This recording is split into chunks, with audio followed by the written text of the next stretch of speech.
Hello, friends. How are you all? Hope you are doing great at various aspects of your lives. Welcome to another book review podcast by Team ThinkerViews. Today we are going to talk about Musafir Cafe by Divya Prakash Dubey.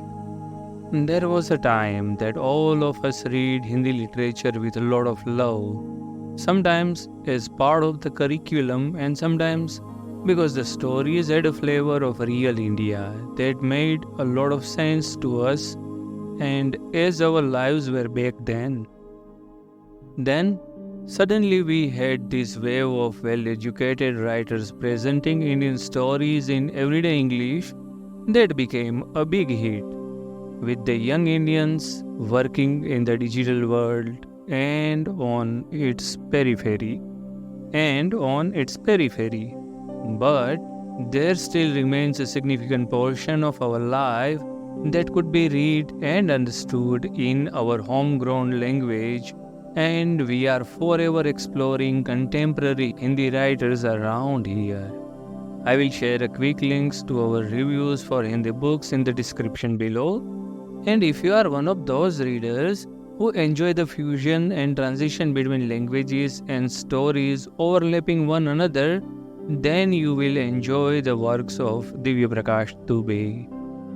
We have explored some of his works for a while now, including his blog, and today we are sharing our thoughts on one of his most successful books, Musafir Cafe, a short story. It is worth to share that we bought the English translation of this book in one of the Kindle promotions and so found the book quite worth the money spent on it.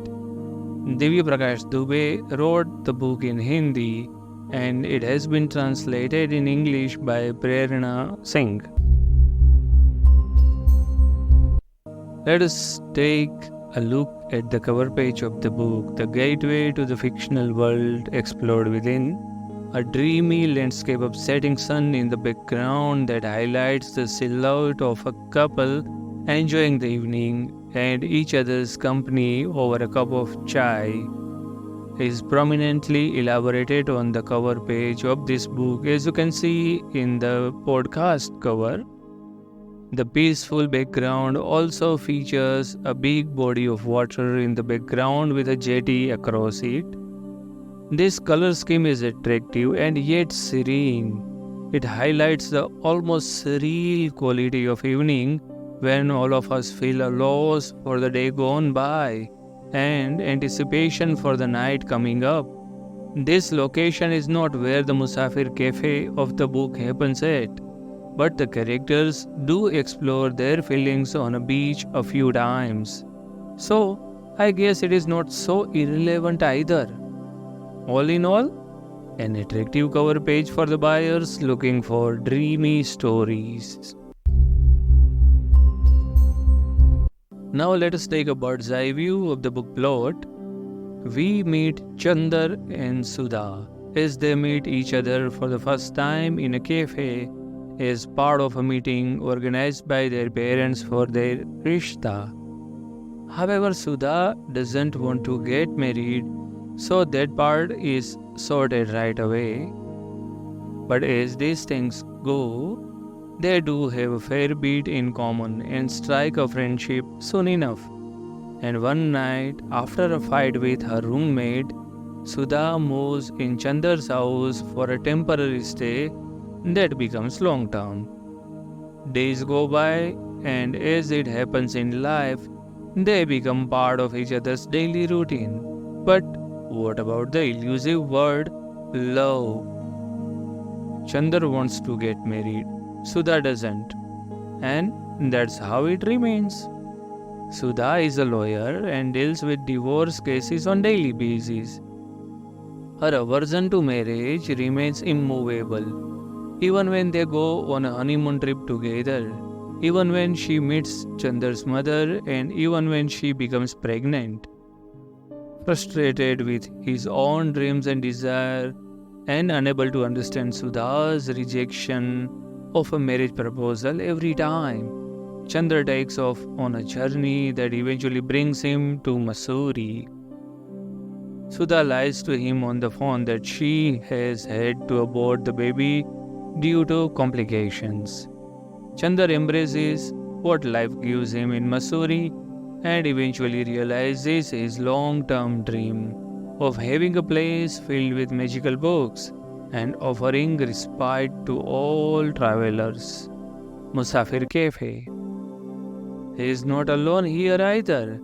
He has a partner in Pammi. 10 years later, the past comes looking for him. What will they all do now?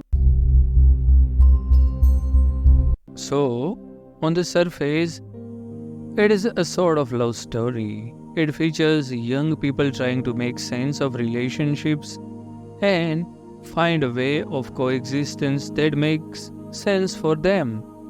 They meet through traditional setup, but soon end up in a different situation than would traditionally occur.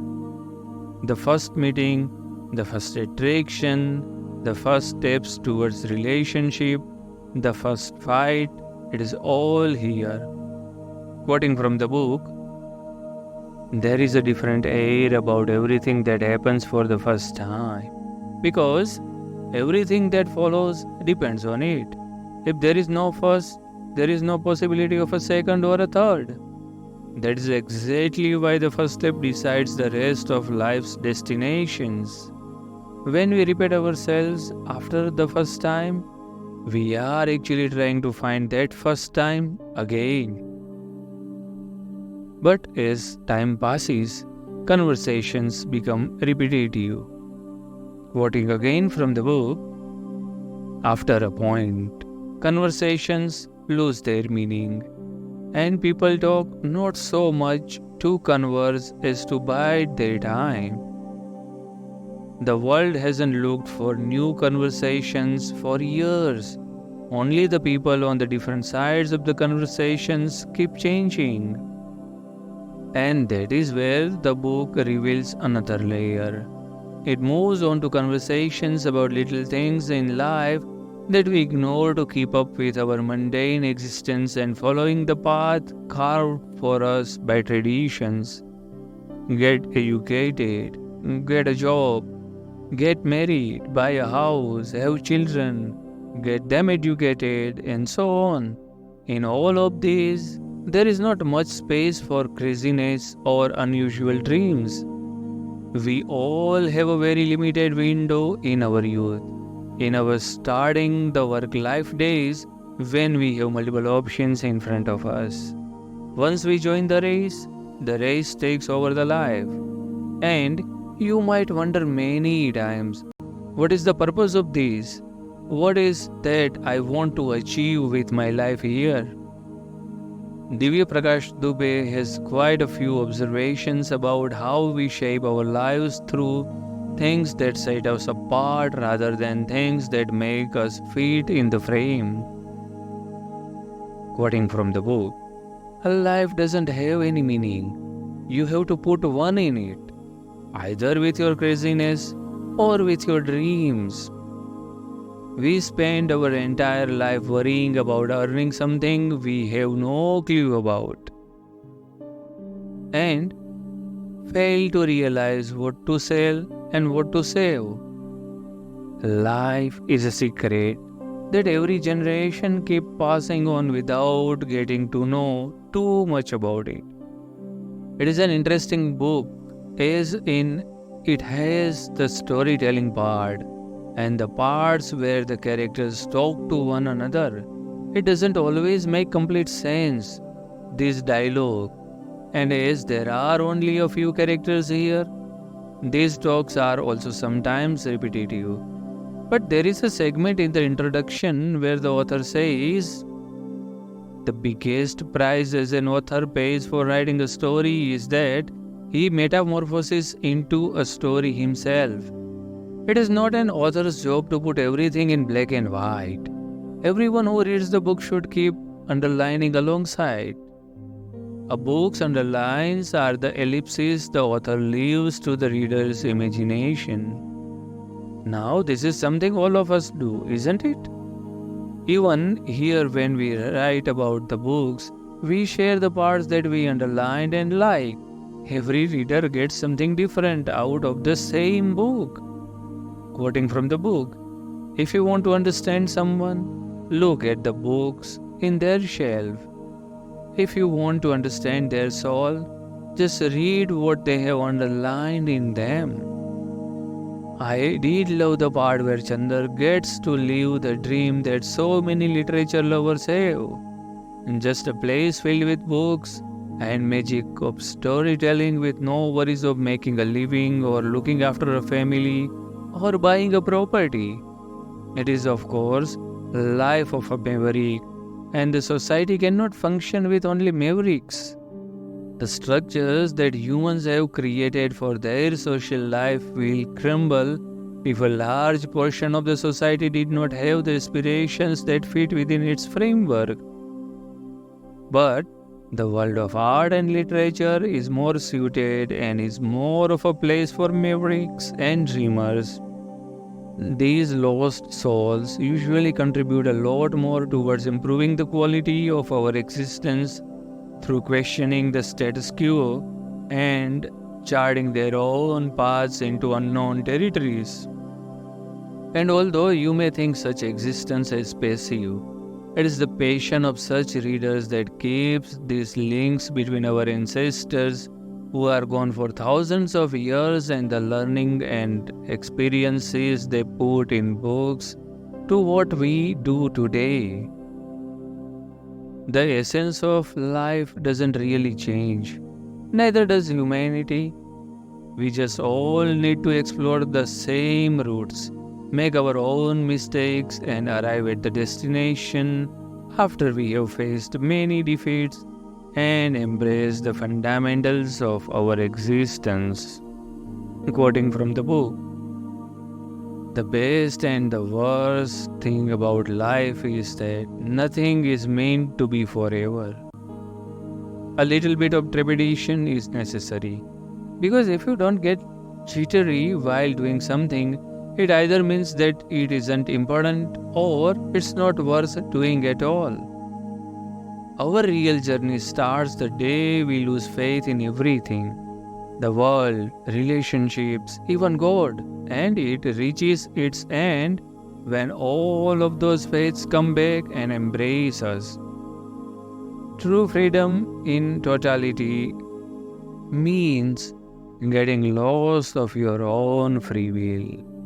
Although the relationship, love and marriage are central threads of this book, especially how the modern values are questioning the traditional ones, it is the philosophy of life itself that kept me interested in reading this book. Love is a lot like this wet sand, no? You never get to know when it slips away underneath your feet. The only difference between a book and life is logic. The endings in books are logical. In life, not so much. Those people who look for life through logic always end up with wrong answers. Prerna Singh has done a lovely translation, and the book is quite enjoyable in both languages. With its unusual love story featuring slightly unconventional ending, the book is a recommended read for all the literature lovers who feel lost at times in their lives and find it hard to fit in with the world around them. The book is a sort of reassurance that you are not alone, that a lot of people find life just as hard to understand at times as you do. And no matter how hard or foolish it may appear, there is no fixed formula that somehow works for everyone. We all need to find ourselves for ourselves. Quoting from the book, the goal of life isn't to reach somewhere, it is to get lost beautifully. In summary, I can say this is an interesting book. It is not for everyone.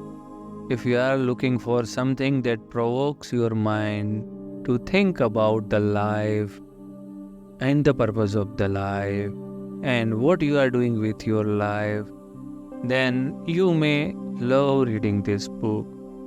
ThinkerViews rating would be around 7.5 stars out of 10. So, have you already read the book? Are you planning to read it? What do you think about this book review? Do you find it helpful in deciding whether to go for the book or not?